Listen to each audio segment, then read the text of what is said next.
Assalamualaikum teman-teman. Kali ini saya akan membahas tentang Ustaz Dr. Khalid Basalamah, ya.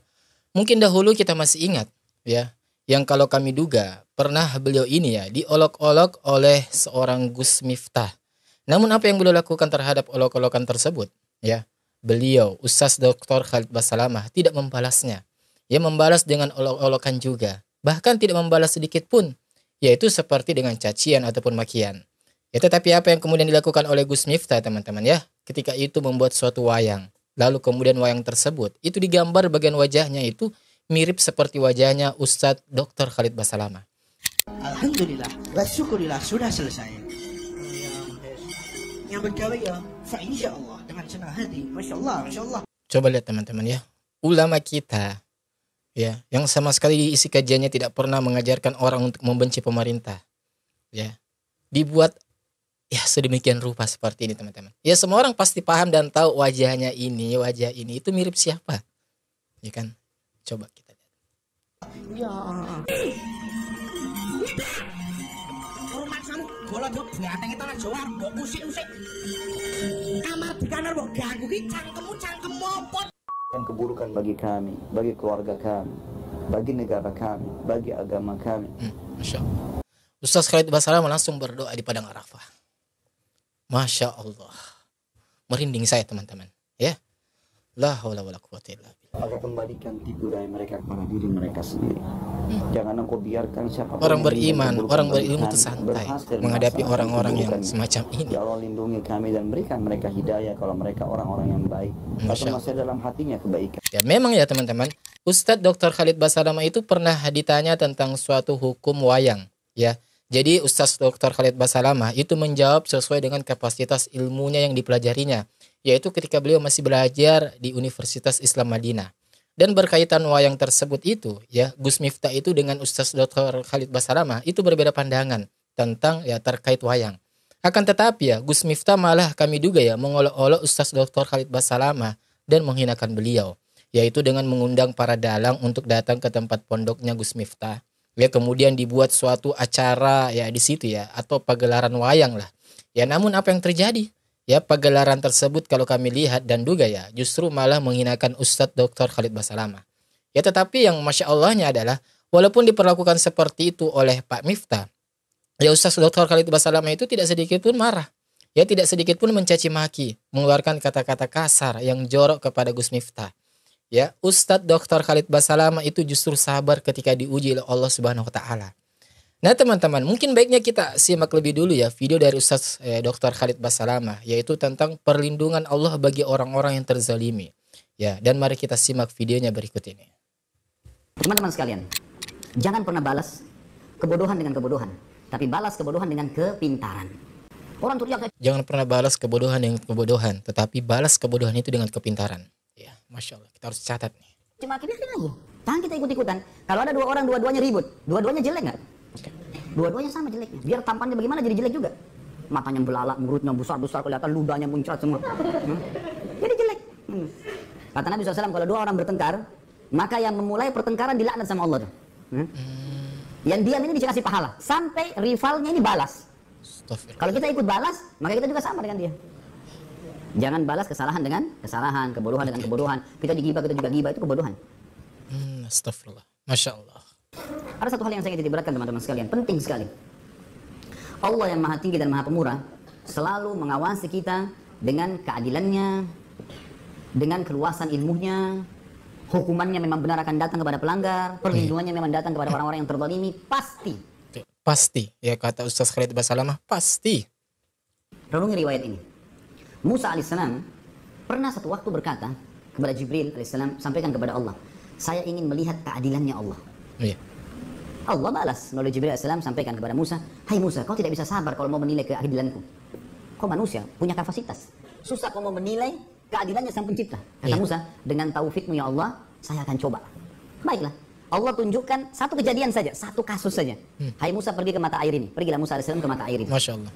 Pas tiba di mata air, teman-teman, Allah memerintahkan Musa alaihissalam hanya lihat saja, nggak buat apa-apa, cuma melihat. Iya. Ada kejadian. Rupanya ini di padang pasir luas, ada mata air, ada air mengalir. Datang satu orang nunggangi kuda, lewat di situ. Orang ini minum, turun dari kudanya minum, rupanya di sisi pinggang sebelah kirinya ada kantong isinya banyak duit. waktu itu jatuh. Jadi kan air itu orang ini nggak tahu minum air pergi naik kuda.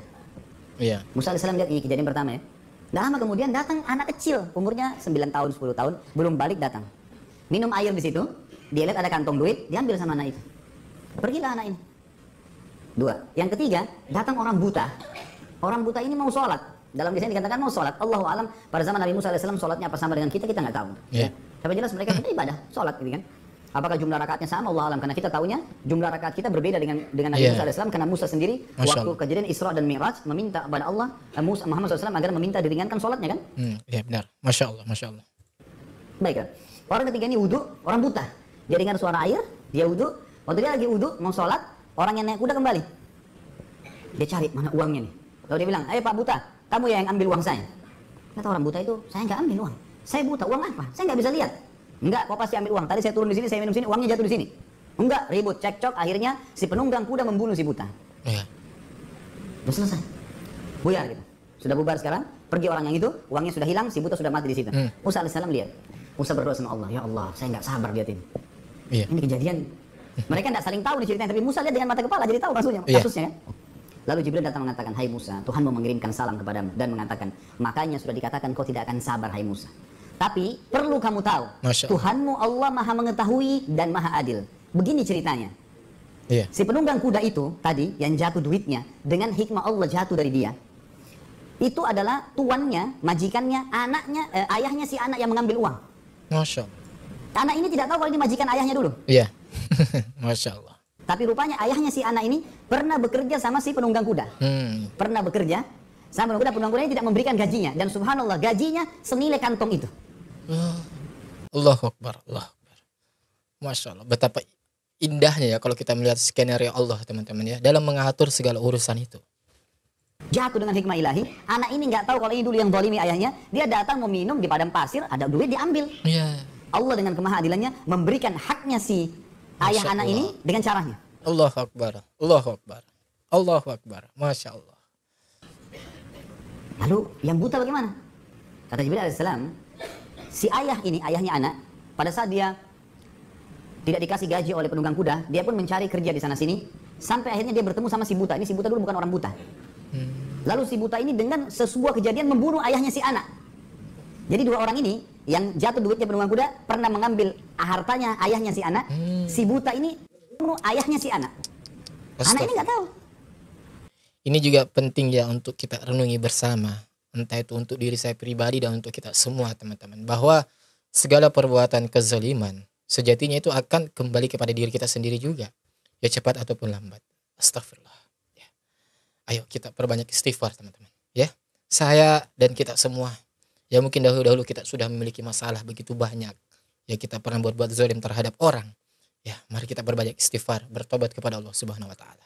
Ya karena ya seperti apa yang disampaikan oleh Ustaz Dr. Khalid Basalamah. Ya keburukan yang kita akan lakukan itu kalau kita tidak bertobat kepada Allah, hal itu akan ya kembali kepada diri kita, akan menjadi bumerang. Akhirnya Allah membuat si buta dibunuh oleh penjahat juga karena dia membunuh ayahnya si anak. Ya. Coba bayangin teman-teman, kalau kita di posisi manusia bisa kita paham ini. Ya. Rumit sekali. Rumit, itu baru satu kasus. Bayangin berapa kasus ini. Ya Allah Akbar. Itu hakim hadapin masalah saja bisa nggak tidur dia. Iya. Di pengadilan. Masya Allah. Bagaimana kalau seluruh dunia ini masalah?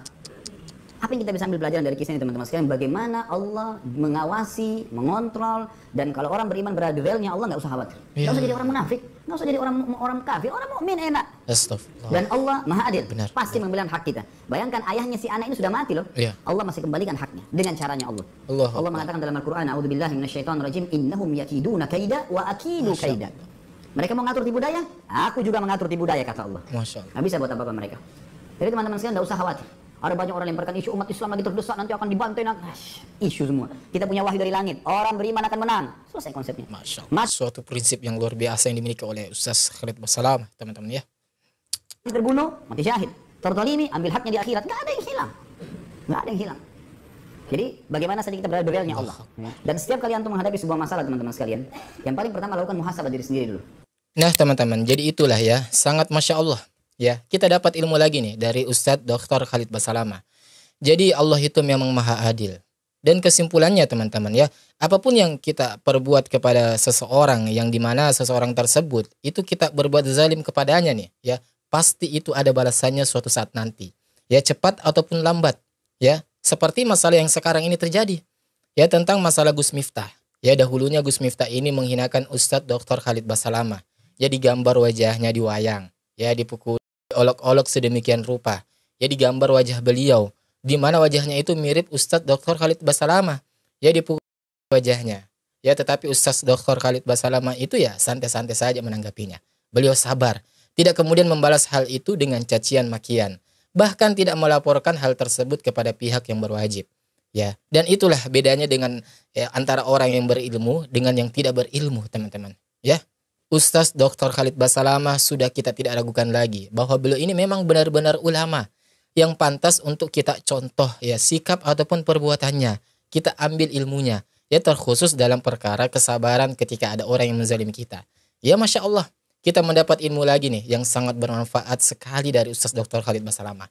Jadi kita sebagai kaum muslimin, kalau ada orang yang mengolok-olok kita, menghinakan kita, ya kuncinya apa? Sabar.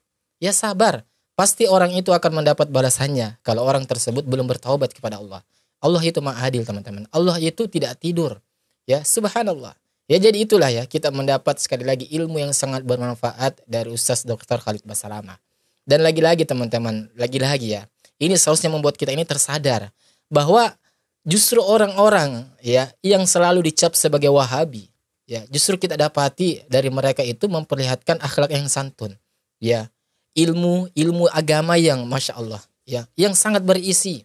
Ya, coba lihat kajian-kajian mereka yang orang-orang ini disebut sebagai Wahabi. Coba lihat, ya apakah di situ ada di antara mereka itu sambil kajian kemudian ketimpringan, ya joget-jogetan sambil sholawatan.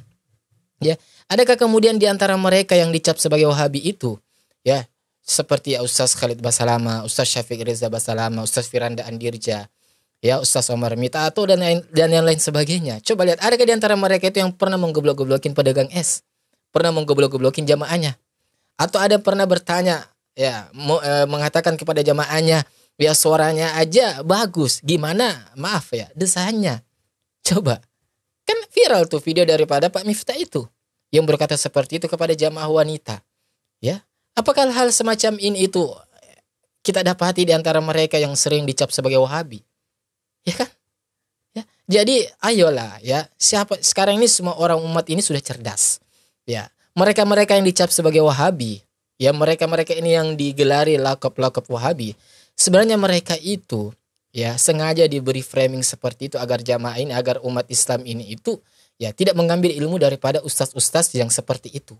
Ya, kenapa? Ya karena mereka ini khawatir ya lapangan daripada tempat dakwahnya itu berkurang.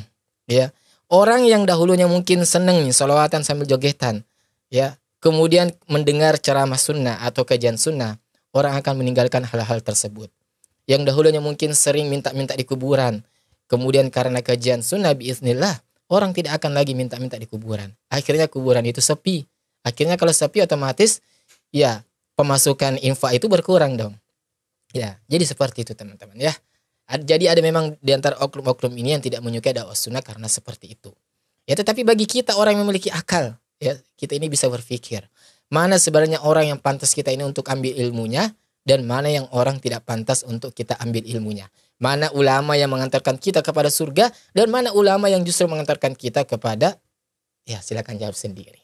Ya, demikian video ini. Insya Allah kita ketemu lagi di video selanjutnya. Wassalamualaikum warahmatullahi wabarakatuh. Barakallahu fikum.